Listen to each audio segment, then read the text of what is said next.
It lasted only 4 minutes and 17 seconds.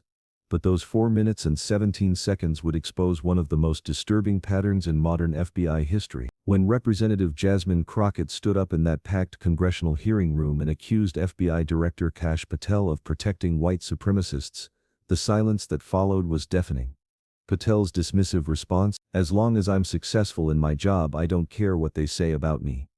But what he didn't know was that sitting in a classified vault just 3 floors below them were documents that would prove the young congresswoman from Texas absolutely devastatingly right.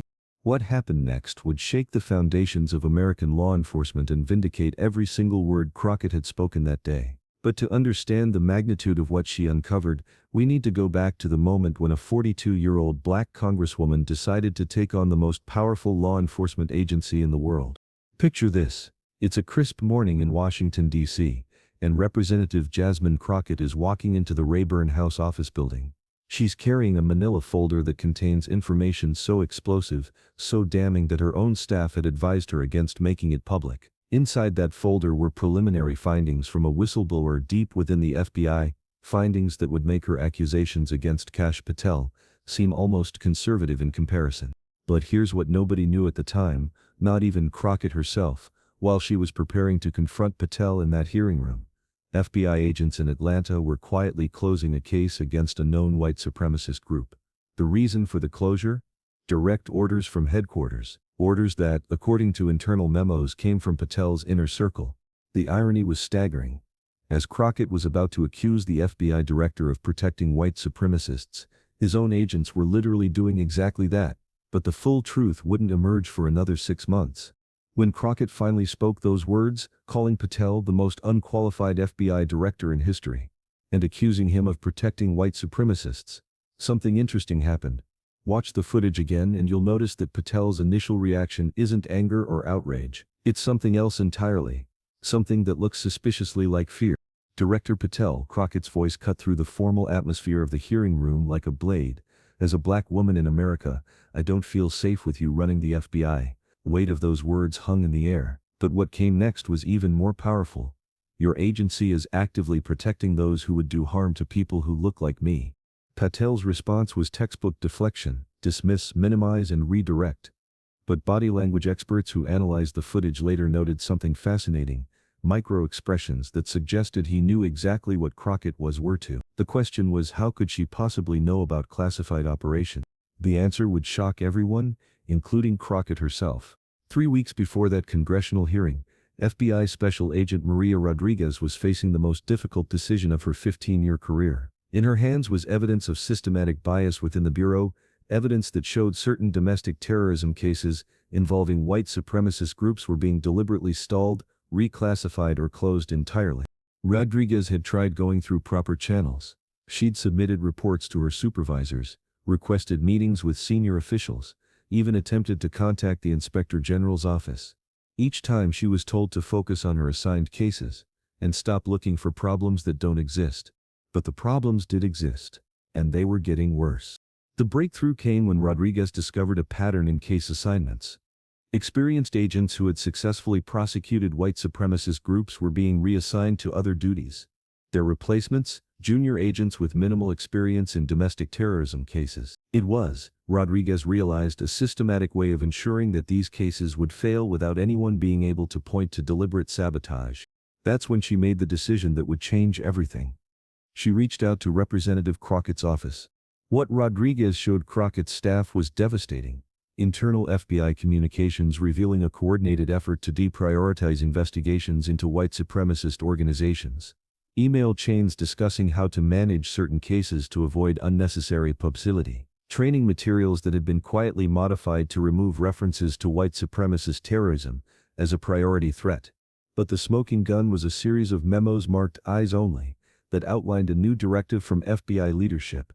Domestic terrorism investigations involving politically sensitive groups required special approval from headquarters before proceeding. In practice, this meant that cases against white supremacist organizations, many of which had connections to political movements, were being bottlenecked at the highest levels. Crockett's staff initially thought Rodriguez might be exaggerating or misinterpreting bureaucratic inefficiency as deliberate bias, But when they began cross-referencing the documents with public records of case outcomes, a chilling pattern emerged. Since Patel had taken over as FBI director, successful prosecutions of white supremacist groups had dropped by 67%. Not because there were fewer cases. FBI statistics showed that reports of white supremacist activity had actually increased of 23% in the same period. The cases were simply disappearing into the bureaucratic void. Armed with this information, Crockett made a calculated decision.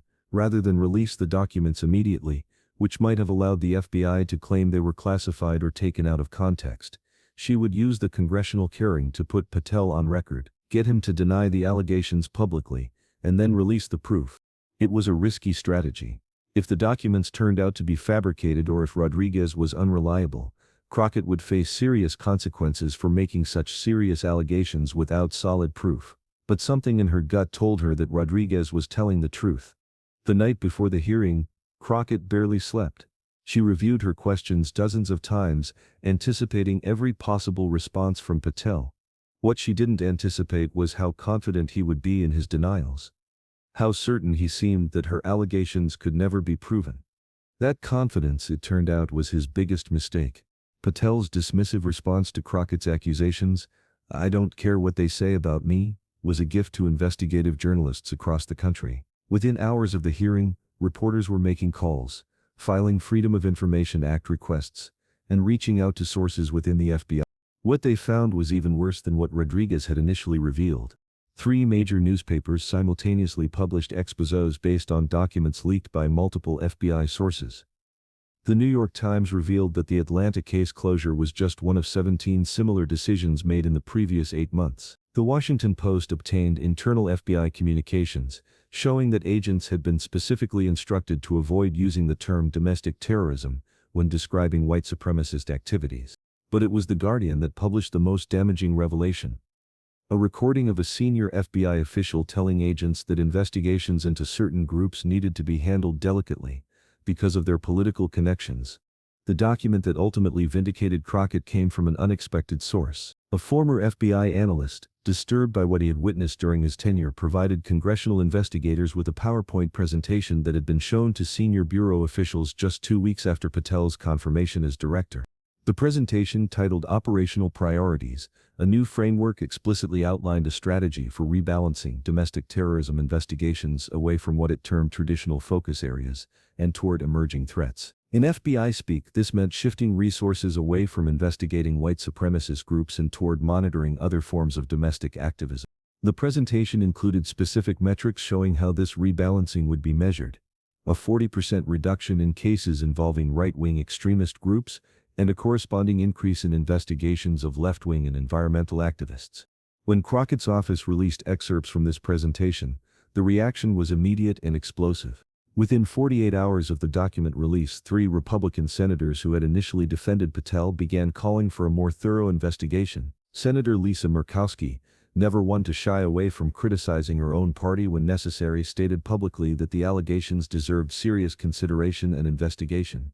The Justice Department's Inspector General announced a formal investigation into FBI practices under Patel's leadership. Civil rights organizations led by the NAACP and the Anti-Defamation League filed a joint lawsuit demanding the release of all FBI communications related to domestic terrorism priorities. But perhaps most damaging of all was the response from within the FBI itself. The FBI Agents Association, the union representing federal agents, issued an unprecedented statement expressing serious concerns about current bureau leadership and calling for a review of operational priorities. For Rodriguez, the whistleblower who had started it all, the vindication came at a steep personal price. Despite federal protections for whistleblowers, she found herself subjected to what she later described as systematic harassment by FBI leadership. Her security clearance was suspended pending a routine review that stretched on for months.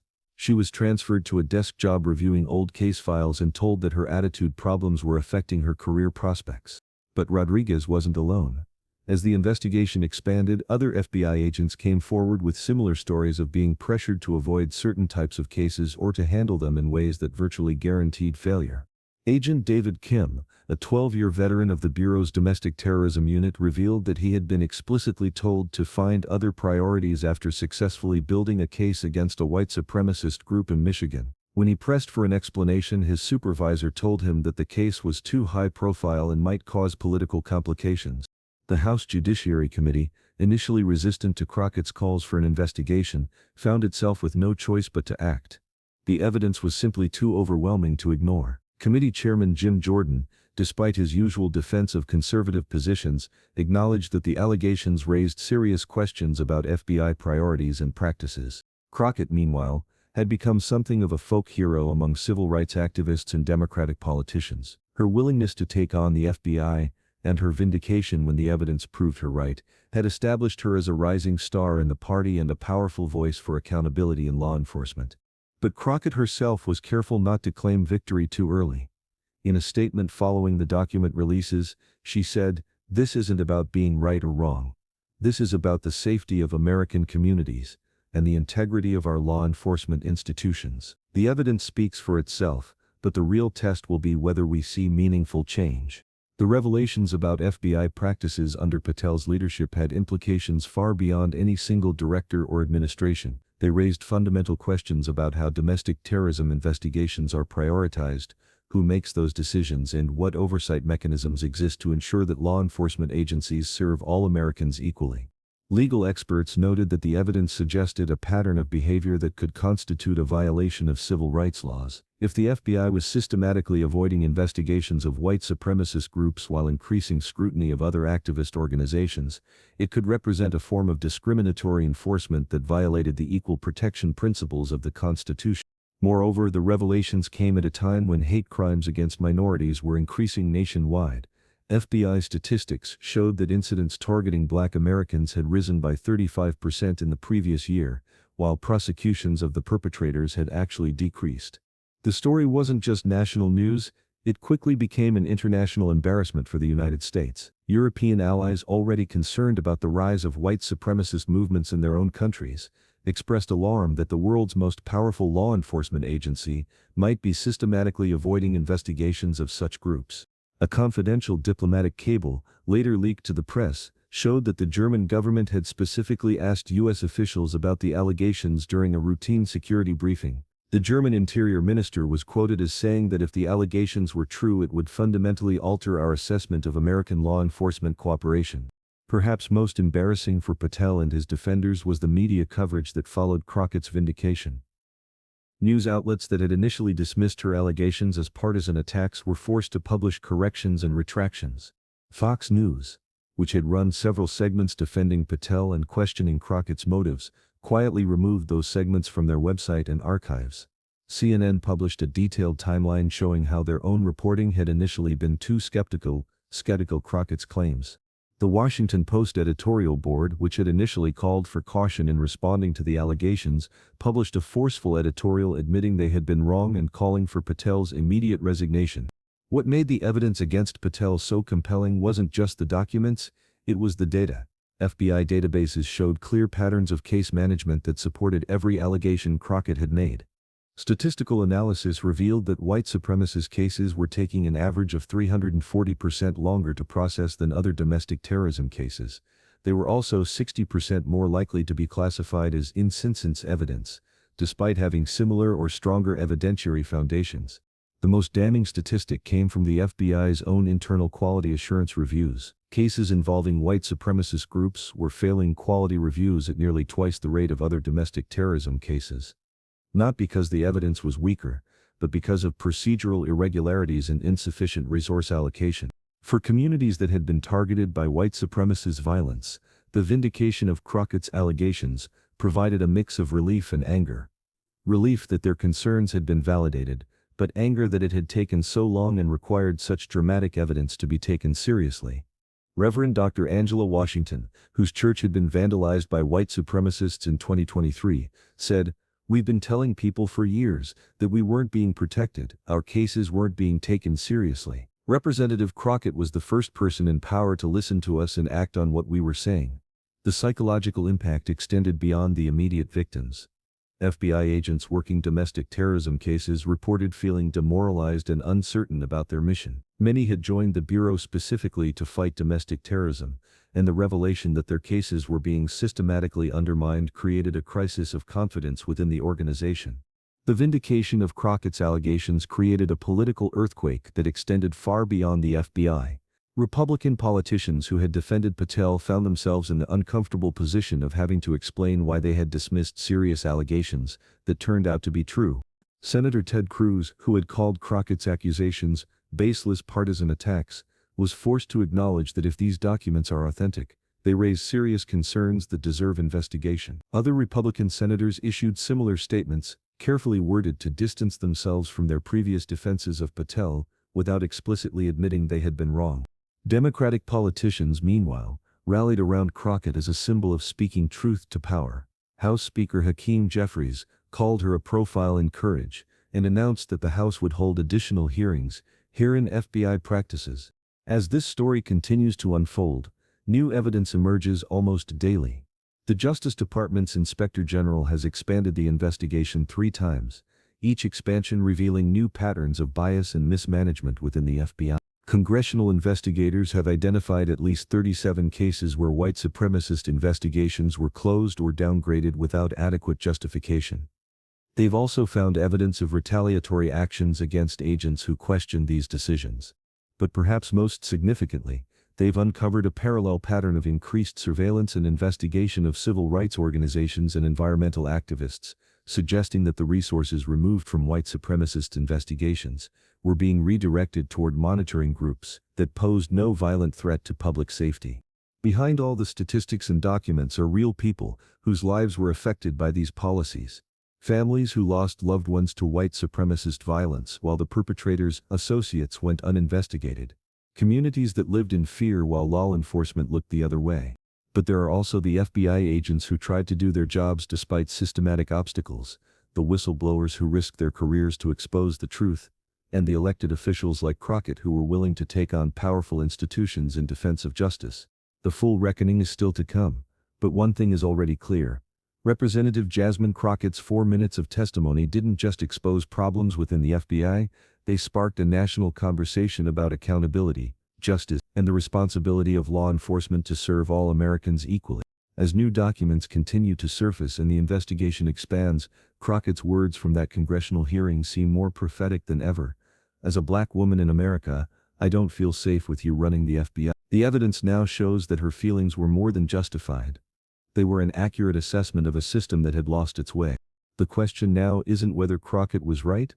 The documents have settled that beyond any doubt. The question is what America will do with the truth she helped expose, and whether the institutions she challenged will have the courage to reform themselves or continue down a path that betrays the principles they were created to uphold. In the end, those 4 minutes and 17 seconds of congressional testimony did more than vindicate one representative's allegations. They reminded America that sometimes the most important truths come from the most unexpected voices, and that democracy depends on people brave enough to speak those truths regardless of the consequences. The story continues to unfold, but Representative Crockett has already secured her place in history as the person who refused to stay silent when it mattered most. And the documents? They're still talking, revealing new truths every day about what happens when power goes unchecked and when the institutions meant to protect us lose sight of whom they're supposed to serve.